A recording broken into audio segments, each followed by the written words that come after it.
Well, I started Harps because I was born with the disease, and that's loving animals. HARP it's the call letters for Hooved Animal Rescue and Protection Society.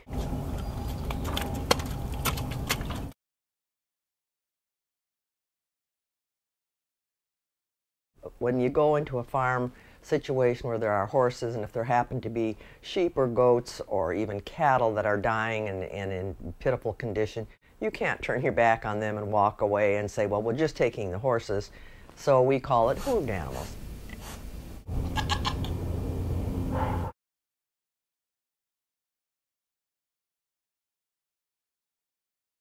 I discovered a horrible case of cruelty, horses dead and dying, and I was just in utter shock when I saw this, and I quickly rushed down to the police department. I said, please, you must come out and help me.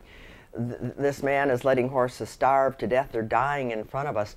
And they looked at me as if I had two heads.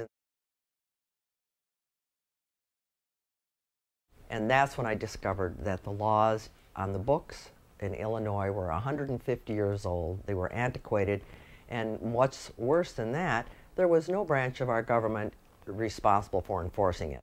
Therefore, farmers, horsemen could do anything they wanted, and they had carte blanche. They could be as cruel as they wanted, or do whatever they want, and there was no recourse.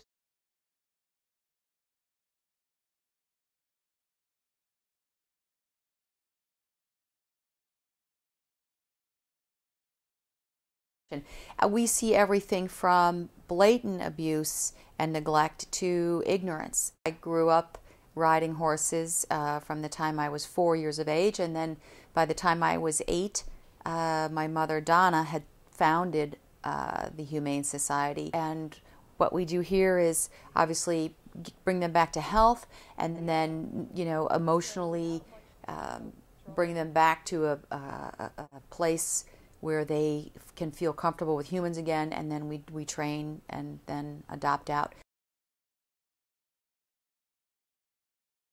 She's a phenomenon. I think because of her good efforts, this organization will go on and thrive because of the foundation and her 40 years of effort. Every case is unique, and I think one of the ones that has touched me, oh, I'm going to make me cry. We have one of the cases we just have now. If you drove in, you saw him in the front pasture. There was one beautiful little mare had a baby, and it had been kicked in the eye, and its eye had been kicked out. And she has turned out to be one of the most loving and gorgeous little creatures we've ever had on the farm. They're all, you know, so unique but similar in that we really are making a difference in these horses' lives.